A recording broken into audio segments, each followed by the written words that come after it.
Chapitre 4 Littérature et édition queer. Dans une période où les personnes qui composent la communauté queer restent menacées par des violences physiques et psychologiques, les livres peuvent être un formidable lieu de résistance. Résistance aux préjugés et idées reçues, souvent intériorisés, qui doivent continuer à être questionnés et déconstruits. Résistance pour que la mémoire des luttes queer perdure. Nous voulons mettre en avant ceux et celles qui s'engagent dans le monde des livres pour que les idées, les récits et les luttes contre l'homophobie et la transphobie, érigées sous le drapeau arc-en-ciel, continuent, prospèrent et se renforcent. Voici le sommaire de ce chapitre. Idées reçues et lexique vers une déconstruction des préjugés. Interview, rencontre avec Marine Lafontaine des éditions Dailytoon. Interview, rencontre avec les fondatrices de Reines de Cœur. Portrait, Florent Manelli, illustrateur. Interview, rencontre au cœur du Marais avec Nicolas, libraire à Les mots à la bouche. La Tribune, d'Arnaud Pédram. Idées reçues. Le petit recueil des grandes idées reçues. Il est encore très commun d'entendre ce genre de propos. Entre les généralités et le cliché homophobe, les idées reçues sont évidemment à combattre. Intégrées dans la culture, elles sont parfois difficiles à contrer. Voici une liste de stéréotypes négatifs et un lexique qui permettra d'y voir plus clair avant d'aller à la rencontre de ceux et celles dans l'édition et la librairie qui luttent contre les préjugés. Les personnes LGBT auraient des mœurs sexuelles plus libres. Faux. Les lesbiennes repousseraient tous les hommes. Faux. Être LGBT serait un choix. Faux. Les enfants des parents LGBT ont plus de chances de devenir des personnes LGBT. Faux. Être LGBT serait une maladie. Faux. Les personnes LGBT seraient reconnaissables. Faux. Une relation entre des personnes LGBT ne durerait pas aussi longtemps que les relations entre hétérosexuels. Faux. Les personnes LGBT ne seraient jamais croyantes ou rejetteraient la religion. Faux. Être trans, ce serait avoir changé de sexe. Faux. Être bi serait un passage avant de choisir sa vraie orientation sexuelle. Faux. Lexique. L'identité de genre. Genre. Concept issu d'une construction sociale qui désigne l'ensemble des caractéristiques relatives à la féminité et à la masculinité. Identité de genre. Le sexe peut être différent du genre. L'identité de genre peut ne pas être alignée sur l'identité sexuelle. Non binaire. Individu dont le genre ne s'inscrit pas dans la binarité homme-femme. Il existe une multitude de genres, le spectre est infini. Transgenre. Individu qui ne s'identifie pas au genre qui lui a été attribué à la naissance. On emploie, à tort, l'expression transsexuel qui est un terme archaïque. Cisgenre. Individu qui s'identifie au genre qui lui a été attribué à la naissance. Queer. Mot tiré de l'anglais signifiant étrange. Utilisé initialement comme injure envers les personnes LGBTQIA+. Aujourd'hui, le terme est revendiqué par les personnes qui ne souhaitent pas se définir par les catégories normatives de genre et d'orientation sexuelle. Intersexualité. Conception de la diversité sexuelle par laquelle un individu refuse une catégorisation ou un étiquetage permanent de son orientation sexuelle ou de son identité de genre. C'est un équivalent de queer.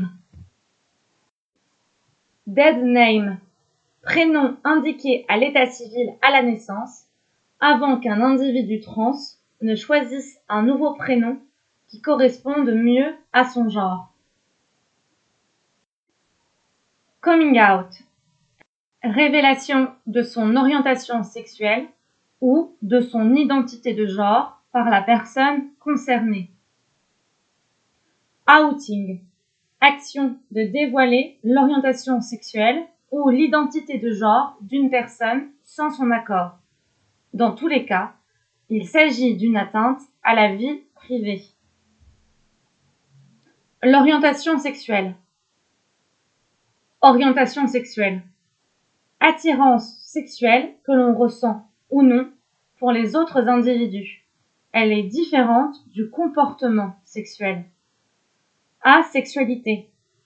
État d'un individu qui ne ressent pas d'attirance sexuelle pour d'autres individus. Bisexualité. Orientation sexuelle des individus qui éprouvent de l'attirance émotionnelle, physique et ou sexuelle, aussi bien pour les femmes que pour les hommes. Pansexualité.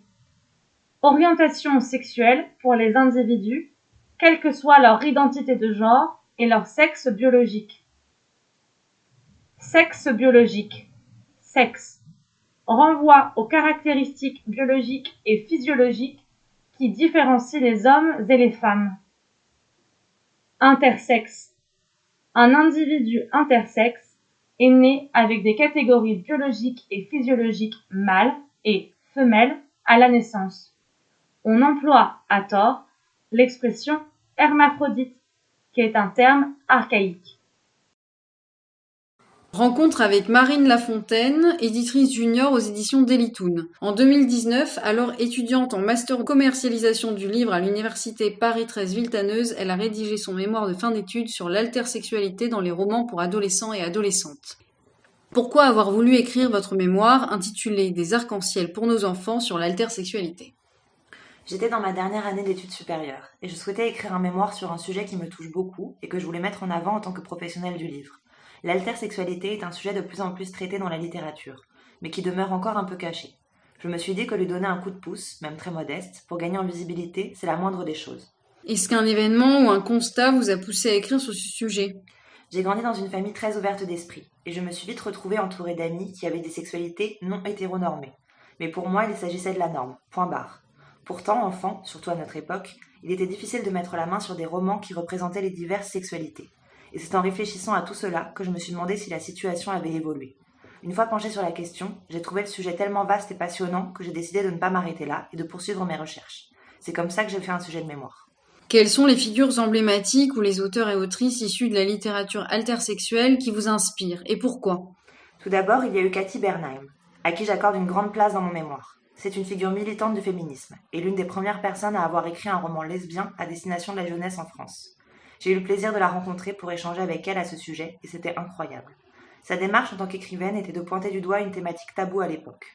Une autrice très inspirante aussi à mes yeux, c'est Marie-Aude Murail, qui a l'art et la manière de parler de tous les sujets, même les plus difficiles. Cette femme est une écrivaine de génie et je regrette vraiment d'avoir fait la connaissance de son œuvre trop tardivement pour l'intégrer à mon mémoire. Heureusement, les auteurs et les autrices étrangères et françaises qui donnent du souffle à cette littérature altersexuelle sont nombreux et nombreuses. Alice Haussmann, Alex Ginaud, Ilana Quentin, Christine Ferré-Fleury, Perry Moore, Samuel Champagne, merci à elle et à eux et à leur maison d'édition. Ces personnes parviennent à écrire sur des sujets qui ne sont pas toujours bien accueillis, mais tiennent quand même à les mettre en lumière. Je pense notamment à Alex Ginaud, dont le livre Georges sur la transidentité a été extrêmement mal reçu aux États-Unis. Pourquoi avoir choisi la littérature jeunesse en particulier ? J'ai toujours eu un attrait particulier pour cette littérature, donc c'était d'abord un choix de goût. Ensuite, parce que je me suis dit que la jeunesse a un aspect qu'on ne peut pas retrouver ailleurs, l'éducatif. Le lectorat cible est très particulier, puisqu'il s'agit d'individus qui sont en pleine construction, aussi bien mentale que physique. Il est naturel alors que les professionnels du livre, en plus de vendre une histoire, tentent d'inculquer une leçon à l'enfant, en lui enseignant certaines valeurs par exemple. Et ce côté didactique est présent dans la quasi-intégralité de la production littéraire altersexuelle. J'avais envie de l'étudier, donc je me suis dirigée naturellement vers la littérature jeunesse.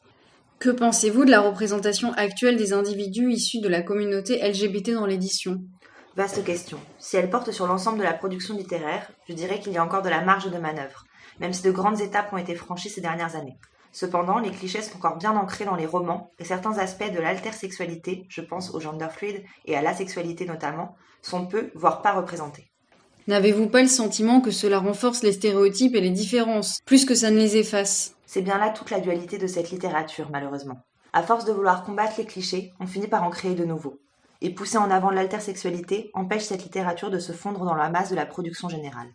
Certes, ainsi, elle est mise en lumière, mais elle est surtout ghettoisée, puisqu'elle est mise de côté et enfermée dans une nouvelle case étanche. C'est pourquoi le chemin est encore très long pour qu'un jour on arrête de parler d'histoire d'amour homosexuel pour parler d'histoire d'amour tout court. Le jour où tous les termes comme hétérosexuel, homosexuel, asexuel, etc. disparaîtront de notre vocabulaire, les différences n'existeront plus.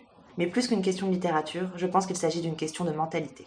En tant que professionnel de l'édition, comment faites-vous pour vaincre ces discriminations dans votre travail?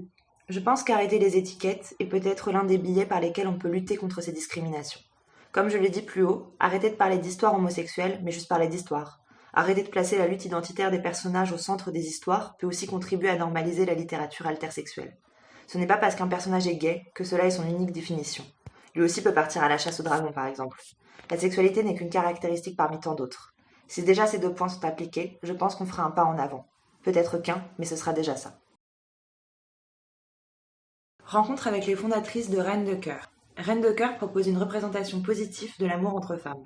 Derrière ce projet se trouvent 3 co-créatrices, Isabelle, Gaëlle et Edwin. Leur but, que les personnes se questionnant sur leur identité sexuelle puissent trouver des réponses à leurs questions en lisant leurs livres, et que les lecteurs, lectrices, referment leurs ouvrages avec un sourire aux lèvres. Les maisons d'édition spécialisées dans la littérature homosexuelle ne sont pas légion. Est-ce une des raisons pour lesquelles vous vous êtes décidé à lancer ce projet ? Tout à fait. Cependant, cela doit être nuancé. Il existait déjà des maisons d'édition lesbiennes en 2014, époque où nous avons décidé de lancer Reines de Cœur. Et le point de départ de la création de notre maison d'édition n'était pas le constat d'échec de nos consoeurs. Pour vous replacer le contexte, nous étions toutes des collègues de travail sur un site qui compilait tous les supports médiatiques touchant de près ou de loin à la représentation lesbienne et en proposait des critiques construites. Pour juger de cela, nous utilisons encore un certain nombre de critères, par exemple l'utilisation de lieux communs et de stéréotypes, l'histoire racontée d'un point de vue masculin, peu fiable à la réalité des choses, le type d'impact sur la perception de l'homosexualité féminine, la lesbienne comme étant un personnage psychotique, la lesbienne comme personnage qui va mourir avant la fin de l'histoire, souvent par suicide, et d'autres. Ces lieux communs participent à créer une vision négative de l'homosexualité dans l'inconscient collectif. En tant que jeunes trentenaires, nous sommes la génération qui a hérité de ces images négatives et qui n'avait pas ou peu de modèles positifs auxquels s'identifier dans les médias. On a rapidement repéré ce manque et sachant qu'à nous 3, nous avions toutes les compétences en interne pour gérer une maison d'édition, nous avons décidé de retrousser nos manches et d'apporter le genre de lecture que nous aurions rêvé d'avoir quand nous étions plus jeunes. Reines de Cœur est spécialisée dans les livres numériques. Pensez-vous que les e-books peuvent également attirer un lectorat désireux de discrétion ? Nous nous sommes toujours fait la réflexion que c'est plus discret de lire un livre, n'importe quel livre, sur une liseuse ou sur un appareil électronique en comparaison avec le format papier. Il existe encore certains endroits ou cellules familiales où vous êtes en danger si vous êtes une personne homosexuelle ou bisexuelle, donc a fortiori lire un ouvrage LGBT vous mettrez potentiellement dans une fâcheuse posture où vous vous exposerez au jugement d'autrui. Dans le milieu de l'édition, de quels livres aurions-nous besoin sur l'homosexualité ? Les choses encore à penser, les formes de récits non exploitées. Il y a énormément de choses à exploiter, par exemple l'écriture inclusive ou encore nous aimerions voir plus d'ouvrages scientifiques documentant l'évolution des communautés LGBT dans notre société et leur représentation. De notre côté, on pense qu'il y a besoin de romans LGBT qui sont feel good, qui véhiculent un message positif. C'est ce que nous essayons d'apporter avec Reines de Cœur. Une chose qui est très importante pour nous est de banaliser l'homosexualité féminine, de la traiter comme n'importe quel autre sujet et donc la normaliser en faisant cela. Ce n'est pas une donnée primordiale de l'identité de nos personnages et on se concentre plutôt sur leur vie, leurs désirs, leurs aventures, de la même manière qu'on le ferait avec les romans mainstream mettant en scène des héros hétérosexuels. Quand des lectrices et lecteurs nous écrivent pour nous dire qu'ils ou elles acceptent mieux la personne qui ou elles sont grâce au message de positivité de nos ouvrages, nous avons le sentiment d'avoir rempli notre mission. Rien ne nous rend plus fiers et plus heureuses que les retours très touchants que nous recevons et c'est ce qui nous donne envie de continuer sans cesse. Nous nous intéressons particulièrement à la question LGBT dans la littérature jeunesse. Est-ce que publier des ouvrages destinés à un lectorat plus jeune pourrait être un projet envisageable chez Reines de Cœur ? La question LGBT devrait vraiment être plus présente dans la littérature jeunesse. Il y aurait tellement de projets possibles, des livres illustrés pour les tout petits et les toutes petites, des bandes dessinées, des romans spécialement écrits pour des jeunes adolescents et adolescentes. Bien sûr, il pourrait aussi y avoir des contenus utilisés au niveau scolaire, car une éducation complète et de qualité est une composante primordiale de l'ouverture d'esprit d'une société. Nous sommes ouvertes à toutes sortes de projets de ce genre, mais nous n'avons pas encore l'occasion d'en initier un. En bref, il y a encore du chemin à faire, mais nous pouvons voir un bel avenir pour la littérature LGBT. Nous espérons voir le jour où il n'y aura plus besoin, pour donner du baume au cœur à notre belle communauté, d'un projet tel que Reine de Cœur. Portrait de Florent Manelli. Interview coup de fil avec Florent Manelli. Pouvons-nous vraiment considérer qu'il y a un art LGBT ?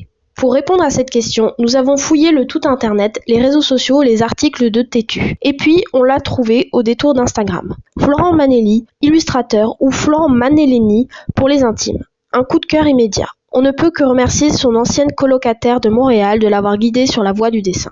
Cet artiste de 30 ans, parisien, travaille également dans une ONG de la capitale. Et oui, la vie d'illustrateur, tout comme la vie d'auteur, n'est pas facile, voire chronophage. Or, Florent aime sa liberté artistique. Cette dernière lui a notamment permis de publier son premier ouvrage, 40 LGBT+, qui ont changé le monde, aux éditions Lapin en juin 2019.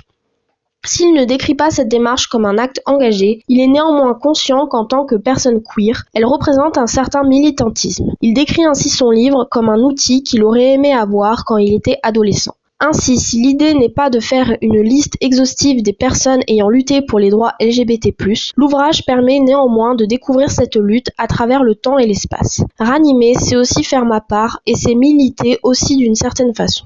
Et si Florent fait ses premiers pas dans le milieu de l'édition, il n'en est pas moins averti sur les nombreuses fermetures auxquelles font face les maisons LGBT, ce qui tend à faire disparaître la diversité du champ littéraire. Difficile de s'identifier dans un milieu qui traite principalement les relations hétérosexuelles cisgenrées. Mais ce qui manque le plus, selon lui, au paysage éditorial français, c'est une littérature jeunesse LGBT. Si des efforts ont été faits par quelques maisons ou à travers des auto-éditions, la thématique de l'homoparentalité reste encore un tabou. Un tabou qui pourrait pourtant faire bouger les psychologies. Un tabou que d'autres milieux, notamment cinématographiques, ont déjà surmonté depuis quelques années et qui a fait émerger les problématiques de genre de plus en plus marquées dans le débat public. Avant de raccrocher, nous nous sommes dit qu'il fallait poser cette question qui nous taraudait toutes. L'art LGBT, ça existe ? D'une certaine façon, oui, mais ma technique à moi n'est pas queer LGBT. Rencontre avec Nicolas, libraire de la dernière librairie LGBT française. Les mots à la bouche. Que pensez-vous de l'évolution de la littérature LGBT ces dernières années ? De plus en plus de grands éditeurs s'y mettent, mais les petits spécialisés se cassent la figure. Il doit en rester 4 ou 5, alors qu'il y en avait une dizaine. Les tout petits souffrent, les grands s'ouvrent un peu. Il y a des genres qui se développent, notamment la littérature jeunesse. Ça, il y a 10 ans, il n'y en avait pratiquement pas. Ça a rouvert la porte pour des histoires non hétéronormatives. Et pour la littérature imaginaire, c'est en train de s'ouvrir, alors que pour la SF, le polar ou l'heroic fantasy, il n'y avait pratiquement rien il n'y a pas si longtemps. Vous êtes la dernière librairie LGBT. Comment s'explique votre succès ? On n'est pas seulement une librairie LGBT, on est aussi une librairie généraliste en parallèle, et ça a été la raison pour laquelle on s'en est sorti. On regroupe tous les publics LGBT, la clientèle de voisinage, et c'est une zone très touristique. Et l'emplacement aussi. Même si on va déménager, ça nous a beaucoup servi. On n'a plus les moyens de rester dans le Marais malheureusement, et notre réputation aussi. La librairie a ouvert dans les années 80, tout le monde nous connaît, même s'il y a toujours le travail à faire auprès des jeunes générations. Vous étiez l'avant-garde là-dessus. Complètement, c'était l'idée du créateur de la librairie. Il fallait un endroit, notamment pour les plus jeunes, visible, qui rassemblait toutes ces histoires et ces cultures. Facile à trouver quand on n'ose pas aller le demander à la bibliothèque ou dans une librairie généraliste. Avant Internet aussi, donc avec ce truc vital de « il faut que toutes les personnes concernées puissent trouver ces informations ». Ça peut être une question de survie. Comme tous les homos, les bi, les trans viennent généralement de familles hétéros. Ça fait un tas de gens lâchés dans le monde sans information sur leurs propres histoires, leur propre communauté. Maintenant, il y a Internet qui a pris ça en charge en partie. Mais voilà, ça reste important. Quelles sont les difficultés que vous avez rencontrées récemment par rapport au changement de votre local ? Le déménagement dans un nouveau quartier va-t-il apporter des changements dans votre travail de libraire ? A priori, on part avec le même concept et la même façon de travailler. Nous, on est des encyclopédies vivantes de ces cultures-là, de ce savoir, de cette référence. On a dû partir à cause de la gentrification du quartier, parce qu'on arrivait en fin de bail. Le propriétaire a voulu qu'on parte pour pouvoir tripler le loyer. Ça nous a obligés à beaucoup communiquer, à faire appel aux médias pour diffuser l'information et nous aider à trouver notre local. Maintenant qu'on l'a trouvé, ça roule. La librairie se trouvera 37 rue Saint-Ambroise dans le 11e. Considérez-vous que la librairie LGBT est toujours marginalisée ? C'est une bonne question. Marginalisée, oui, surtout pour la littérature jeunesse. Dans la plupart des maisons d'édition qui font vraiment de l'enfance, il n'y a pas de place pour les questions sur le genre, l'homoparentalité ou encore l'homosexualité des enfants. Dans la littérature adulte, non. Ça pose des problèmes dans certaines librairies éventuellement. C'est-à-dire qu'il y a tout un tas de références qui ne sont pas prises selon le caractère du libraire et la façon dont il voit ces sujets-là. comme ce n'est pas encore complètement normalisé.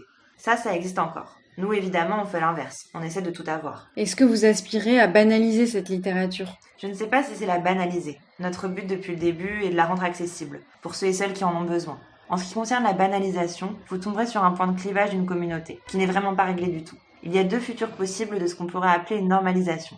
D'abord, que ce ne soit plus un sujet, plus un problème, qu'on n'en parle plus, est une autre ligne qui existe encore, et qui est encore représentée par des jeunes aussi, qui dit « on sera toujours minoritaire, donc on sera toujours dans une position à part, et il faut profiter de cette position à part pour faire avancer le reste de la société autrement. » Il y a une position révolutionnaire, et une position conservatrice, qui sont toujours représentées.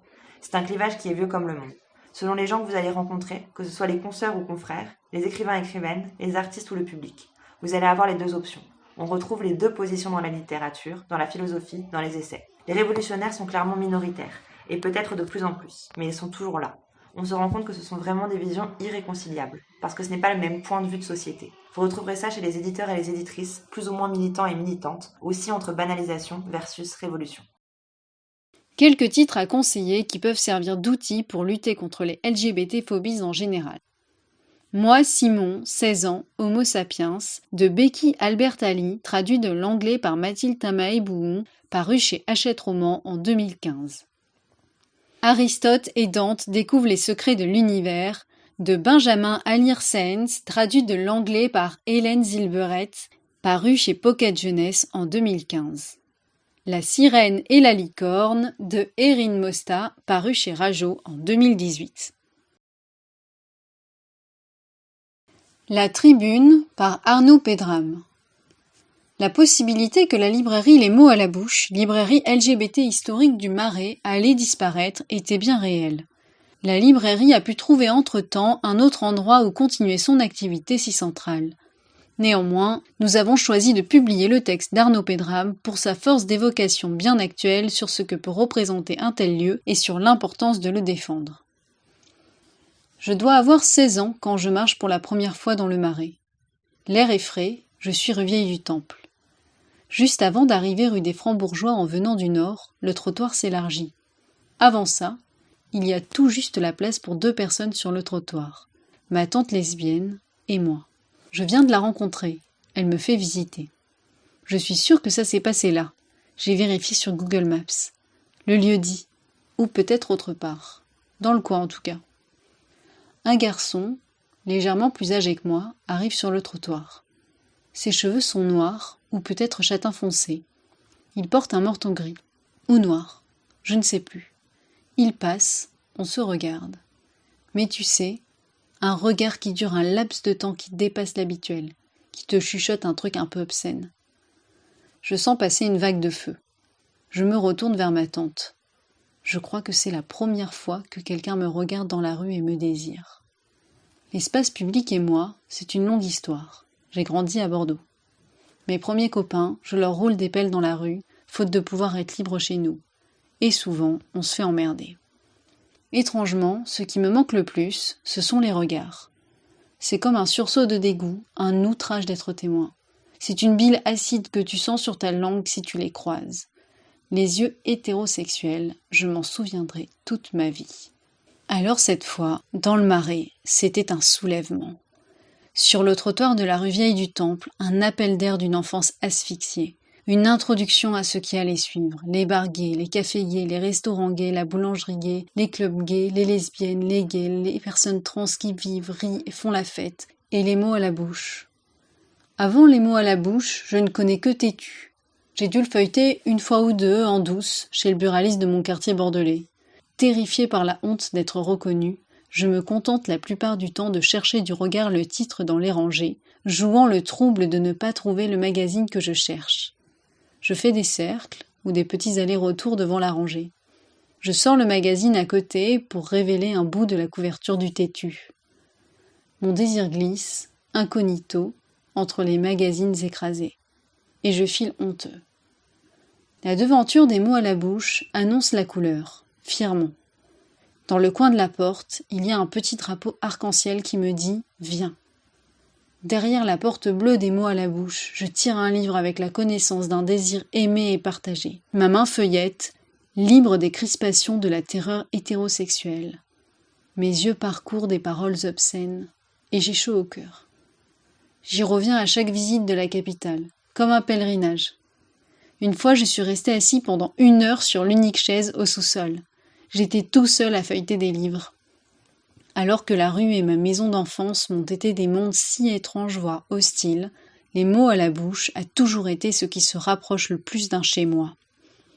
Le départ des mots à la bouche, l'expulsion d'une communauté et de son histoire sont en train de se faire au sud d'hétérosexuels qui, au mieux, auront pitié de nous une fois oubliés sous les Louis Vuitton soldés. Et doucement, mais sûrement, les yeux hétérosexuels reprennent la main.